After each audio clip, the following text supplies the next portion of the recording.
नमस्कार, मैं सुष्मिता मिश्रा। आप देख रहे हैं 4 PM news network. Uttar Pradesh के लखनऊ में बीजेपी कार्य समिति की बैठक में हार पर विस्तार और खुले दिल से चर्चा किए जाने की उम्मीद की जा रही थी, लेकिन आंकड़ों के मक्कड़ जाल से हार पर पर्दा डालने की कोशिश की गई। प्रदेश कार्य समिति के उद्घाटन से लेकर राजनीतिक प्रस्ताव पारित होने और समापन तक के कार्यक्रमों में पार्टी नेता पुरानी बात को बार बार दोहराते नजर आए। हालांकि बैठक में इस बात पर कोई चर्चा नहीं हुई कि उन नेताओं पर क्या कार्रवाई की गई जिनके बयानों से बीजेपी को नुकसान उठाना पड़ा। इतना ही नहीं, इस बात पर भी बात नहीं हुई कि बीजेपी की कोर वोट बैंक समझे जाने वाली ओबीसी जातियां क्यों खिसक गई। ऐसे में कार्य समिति में बीजेपी के उभरने का रोड मैप क्या बना। लोकसभा चुनाव में मिली हार के बाद बीजेपी को फिर से कार्यकर्ता याद आने लगे। 2024 में बीजेपी की हार के पीछे सबसे बड़ा कारण कार्यकर्ताओं का निराशा होना था। कार्य समिति की बैठक में इस नब्ज को समझते हुए बीजेपी नेताओं ने कार्यकर्ताओं के सम्मान को याद दिलाया। डिप्टी सीएम केशव प्रसाद मौर्य ने कार्यकर्ताओं के असंतोष को खत्म करने के मद्देनजर कहा कि संगठन सरकार से बड़ा है, संगठन से बड़ा कोई नहीं है, हर एक कार्यकर्ता हमारा गौरव है। जो आप कार्यकर्ताओं का दर्द, वही मेरा भी दर्द है। सीएम योगी ने कहा बीजेपी के कार्यकर्ता बैकफुट पर न आए, उन्होंने अपना काम बखूबी तरीके से किया है, विपक्ष भ्रम फैलाने में कामयाब हो गया है। इस तरह से बीजेपी कार्यकर्ताओं को हार से, हताशा से निकलने का दांव चला है ताकि दोबारा से उन्हें एक्टिव किया जा सके। तो ये है सीएम योगी का बयान। आप ये बयान देखिए, फिर हम आगे की बात बताते हैं। लोकसभा चुनाव के पहले हम सब इस बात को जानते हैं कि भारतीय जनता पार्टी ने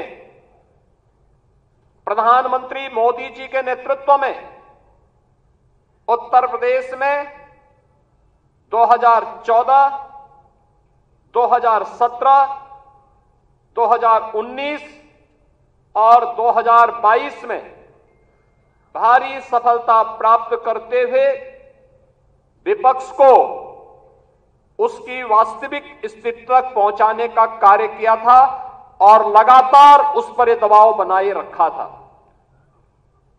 कोई संदेह नहीं, 2014 में जितना मत प्रतिशत भारतीय जनता पार्टी के पक्ष में था, 2017 में जितना मत प्रतिशत भारतीय जनता पार्टी के पक्ष में था, 2022 में जितना मत प्रतिशत भारतीय जनता पार्टी के पक्ष में था, 2024 में भी आप सभी कार्यकर्ताओं के संघर्ष से, प्रयास से प्रधानमंत्री मोदी जी के नेतृत्व में, माननीय राष्ट्रीय अध्यक्ष जी के नेतृत्व में भारतीय जनता पार्टी उतना वोट पाने में सफल रही। लेकिन जैसा वोटों की शिफ्टिंग होती है और कहीं पर जब हम लोग ये मान करके चलते हैं कि आत्मविश्वास में कि हम तो जीत ही रहे हैं, तो स्वाभाविक रूप से वहां पर कहीं ना कहीं हमें खामियाजा भी भुगतना पड़ता है और वह अति आत्मविश्वास कहीं ना कहीं हम लोगों को जहां चोट पहुंचाने में, उस विश्वास पर खरा उतरने में, उन अपेक्षाओं पर खरा उतरने में, जहां कहीं ना कहीं उस विश्वास पर कहीं ना कहीं चोट पहुंची।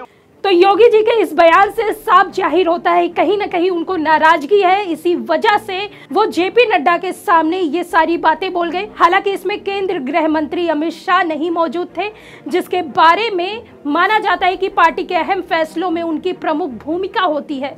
यह बैठक ऐसे समय में हुई जब लोकसभा चुनाव में झटका लगने के बाद अभी एक दिन पहले ही 7 राज्यों में 13 विधानसभा सीटों पर हुए उपचुनाव में भी बीजेपी को मायूसी हाथ लगी।